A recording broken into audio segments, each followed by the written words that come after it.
Maria handed me the letter she had read at the wedding reception. I wasn't completely clueless about the situation, but I knew I needed to say something sincere to Maria. Maria, thank you for being born. I wish your father could have seen you in your wedding attire too. Maria's personality changed dramatically after my husband Ted disappeared 15 years ago. Previously, she had been a bright and curious child, but she became timid and withdrawn. It's likely that her father's absence had something to do with it. Maria collapsed in tears upon hearing my words. I initially thought it was due to overwhelming emotions, but something seemed off. She grabbed my hand while crying, her grip so strong it might leave a bruise. Mom, I'm sorry. There's something I've been keeping quiet about. An unsettling feeling washed over me. She continued, Did Dad betray us? Her eyes held unmistakable hatred. I felt a chill run down my spine. What do you mean? I hurried back home, desperately digging up the spot Maria had indicated. The shovel hit something with a thud. Buried in the soil was a cookie can. Don't open this, I myself warned. Despite my sudden fear, I couldn't leave her to face the truth alone. I steeled myself and opened the can. Encounters come unexpectedly. It was a springtime event when I was 28 years old. This is Mr. Ted Astrid, our new employee. The young man introduced by my boss bowed slightly. Starting today, teach him everything he needs to know. With those words, he promptly headed to the meeting room. I'm Sophia Barlow. Let's start with the basics, and feel free to ask anything if you have questions. His gaze is fixed on the name tag on my chest. Are you listening? Ted? Just as I was about to pay attention, he turned a friendly smile toward me and said something unexpected.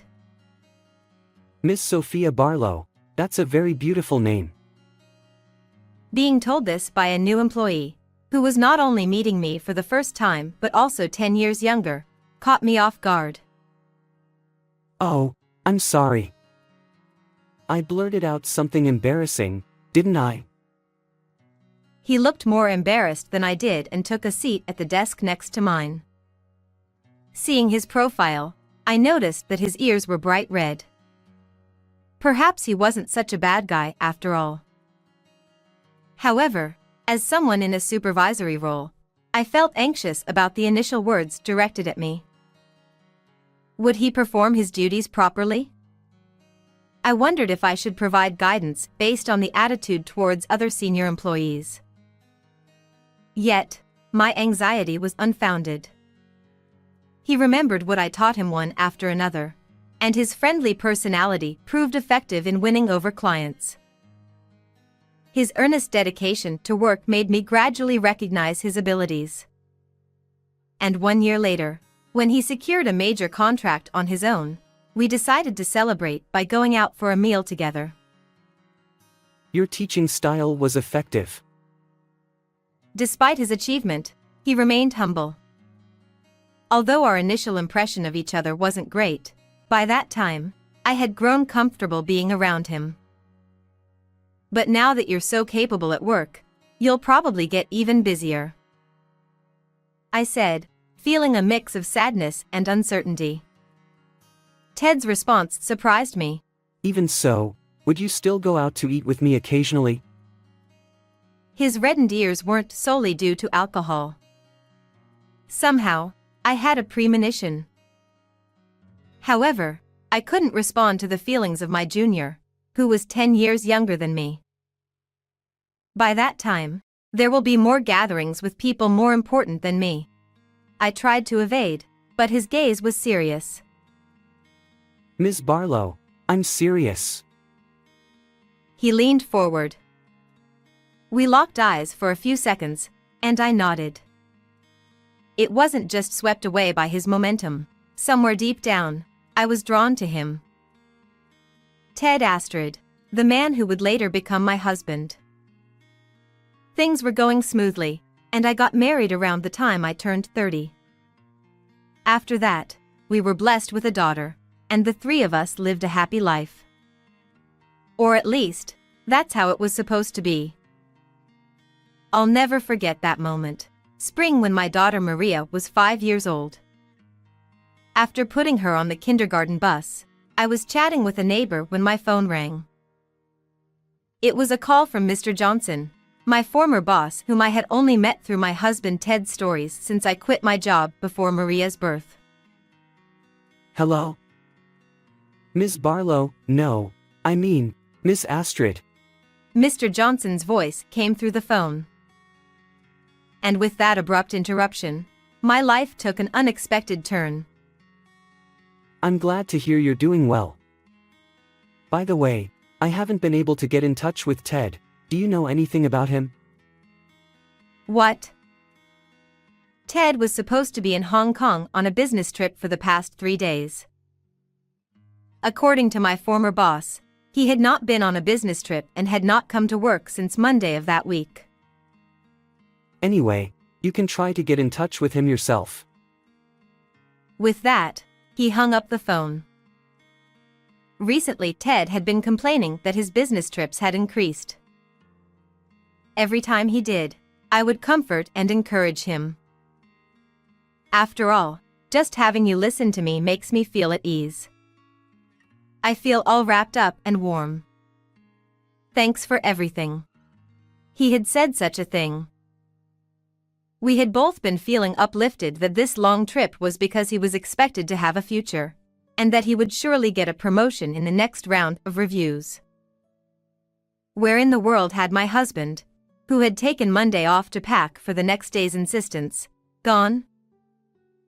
After hanging up the phone from my former boss, I cut off my chat with a neighbor and returned home to try to call Ted's cell phone. But it was not turned on. The announcement echoed emphatically. I had never been unable to reach him before. I wondered if he had been involved in an accident or incident somewhere. Suddenly driven by anxiety, I called all the contacts on my cell phone. Ted's parents, his siblings, and every friend I knew. But no one knew where Ted was. The days that followed were so painful that I don't even want to recall them.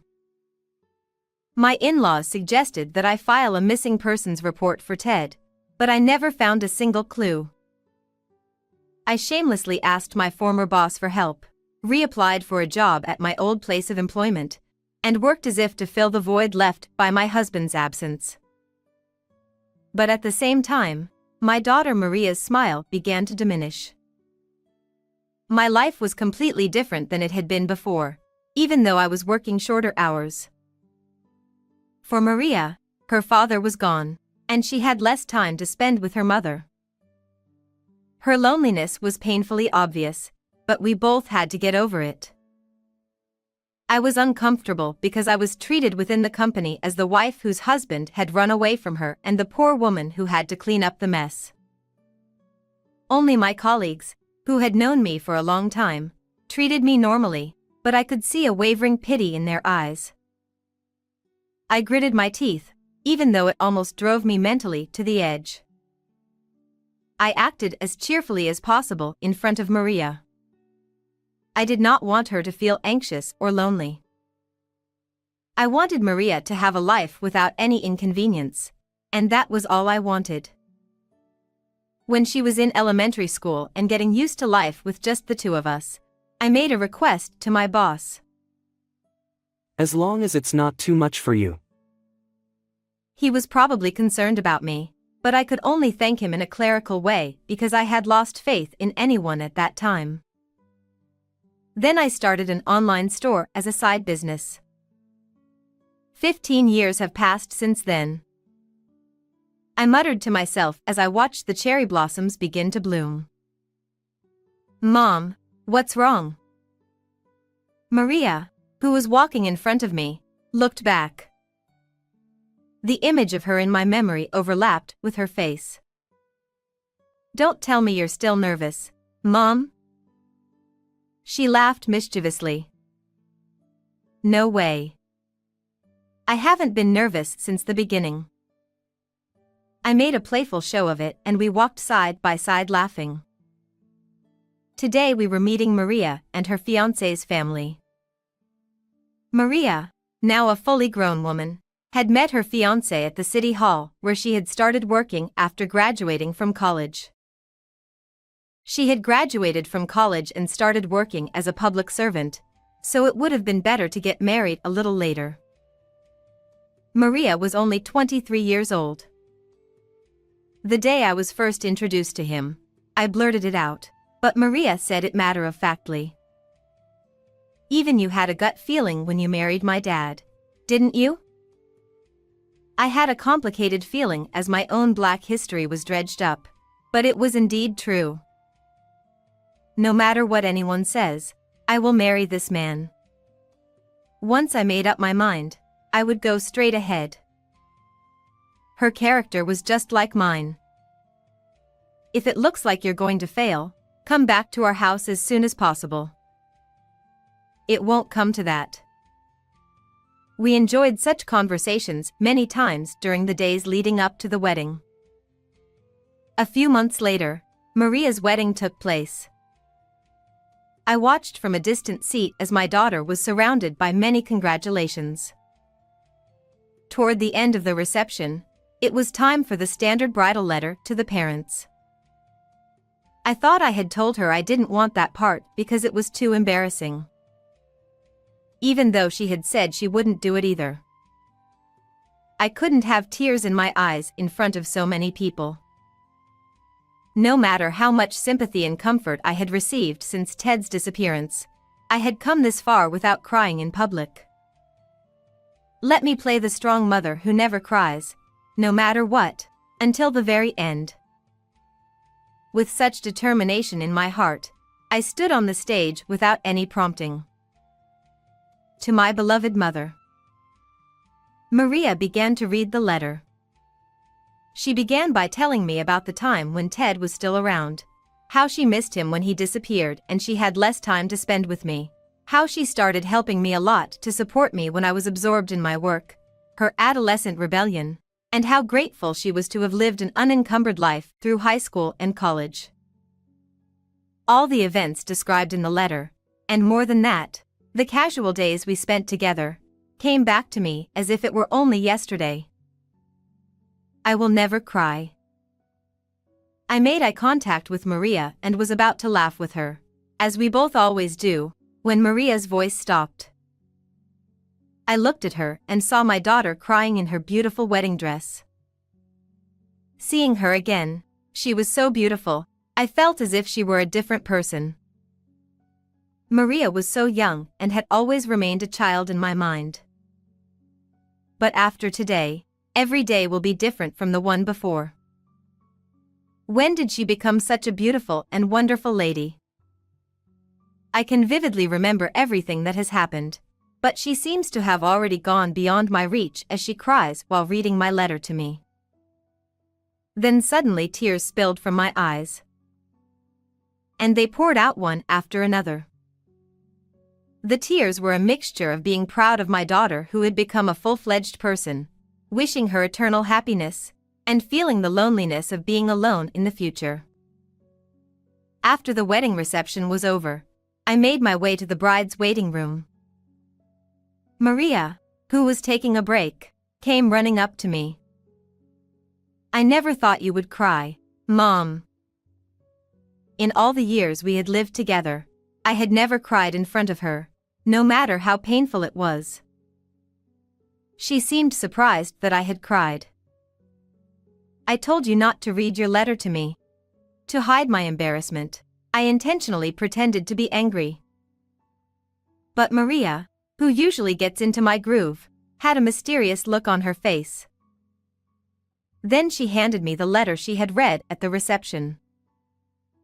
I am not so air-headed as to make a joke here. I must say something to Maria in all seriousness. Maria, thank you for being born. I wish your father could have seen you in your finest moment.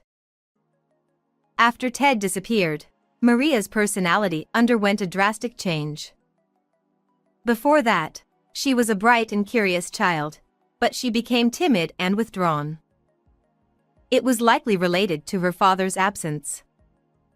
She wondered if she was an unwanted child, if her existence was the reason her father was no longer there. To avoid feeling unnecessary or unwanted, she began to carefully observe people's reactions and moods. Once Maria realized this, I showered her with affection, ensuring she didn't feel anxious. By the time she reached adulthood, she had returned to her cheerful self. Today was a special day for her, and I didn't want to see her sad. I hoped she would focus on the future rather than being trapped by the past. For me, Maria's birth was the greatest happiness. Surely, her father, who lives on in Maria's memories, had eagerly awaited this day. That was the message I desperately wanted to convey. However, when Maria heard those words, she suddenly broke down in tears. She seemed to be deeply moved, but something was off.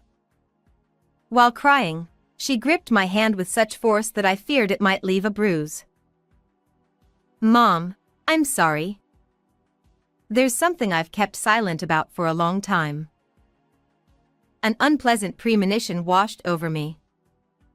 I didn't want to hear what came next. But my hopes were dashed. Maria slowly revealed the truth. "Mom, did Dad betray us?"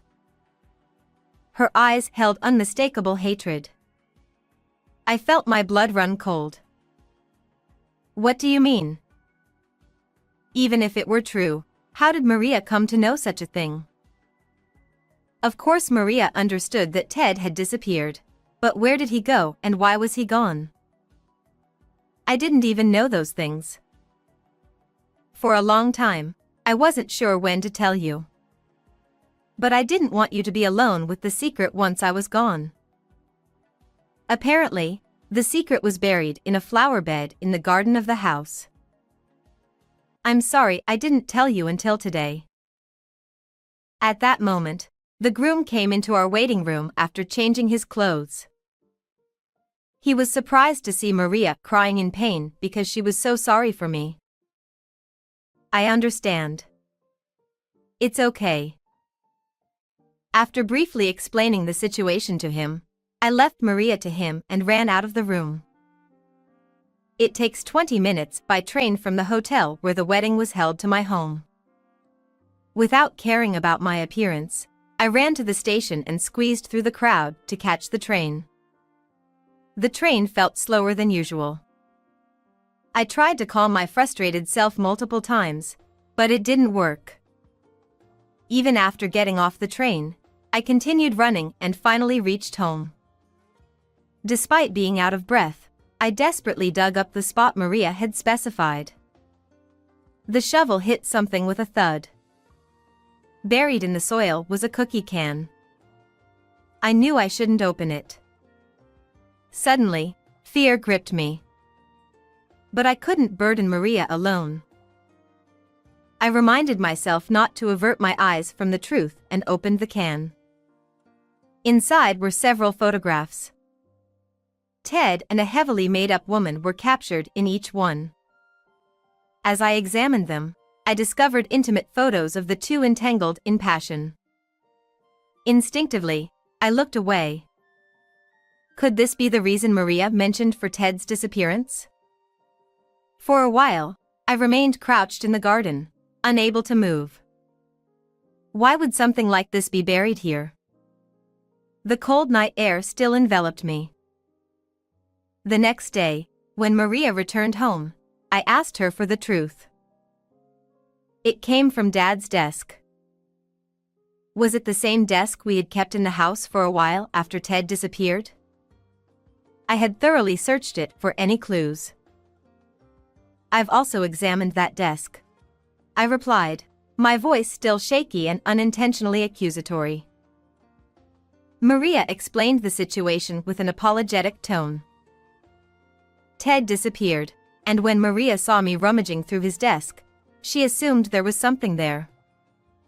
Although she didn't know what it was, she desperately searched through the contents of the desk. Eventually, she found an envelope hidden deep in the bottom drawer. I thought this could help Mom. When she opened the envelope, the same photographs emerged. Young Maria couldn't fully comprehend what was happening in those pictures, but they made her feel incredibly uncomfortable. She felt she shouldn't show me these photos, so she hid them in the cookie can where she kept her toys. I intended to keep this from you, Mom. But what if you found it after I left? It was too heavy a burden for a child to bear alone. To think she had been hiding this all along. I had believed I was protecting her, but perhaps it was the other way around. I'm sorry, Maria. I whispered, my anger toward Ted welling up.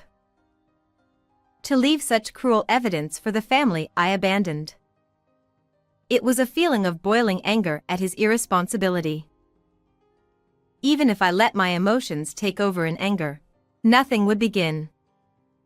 No, in this case, it should end properly. I headed to the detective agency with the photograph. I had struggled so much to find Ted's whereabouts until now. But based on that photo, the detectives easily pinpointed Ted's location, a tower apartment towering near a certain station, visible in the photo. They staked out the place and confirmed Ted and the woman coming and going. And they even determined the room number for me. They said Ted frequently used food delivery services, so I decided to impersonate a delivery person and sneak into the apartment building. When I rang the intercom at the auto-locked entrance, I heard a familiar voice. After giving the delivery company's name, the automatic door opened with a polite please. The elevator ascended rapidly to the upper floors. My heart raced, and nausea washed over me. It wasn't too late to turn back. Despite questioning myself repeatedly, I walked all the way to the door where Ted and the woman were likely to be. With trembling hands, I pressed the intercom button, adjusting my face mask and pulling my cap down low. Hi. Once again, I heard a familiar voice through the intercom. Delivery. Nerves got the best of me, and I accidentally stumbled over my words. What kind of delivery was this? Surely, he'd find it suspicious. But I couldn't say anything more. What should I do? Just as I considered fleeing, I heard the click of the door unlocking. Did Eve order something, I wonder? The face that appeared on the other side was unforgettable. Though my memories were frozen in my 20s, there was no mistaking the man who stepped out, my husband, Ted. He still wore that friendly smile from back then. Ah. My voice slipped out, but Ted didn't seem to recognize me yet. Ha! What is the delivery? Ted glanced around me, noting that I only carried a shoulder bag. And then, what's going on, Ted? A nearly half-naked woman emerged from behind Ted. This was her, Eve McEnroe, 49 years old. Her parents seemed to be rich, and she lived an elegant life here. I recalled the information the detective had given me. She was the woman Ted had been living off since his disappearance. Seeing her face, I regained my composure and anger. I removed my face mask and cap, then addressed the dumbfounded pair. I'm Sophia Astrid. Ted Astrid's wife. Ted stared at my face for a moment, then, Ah! he let out a panicked scream and fled deeper into the apartment. Oh dear.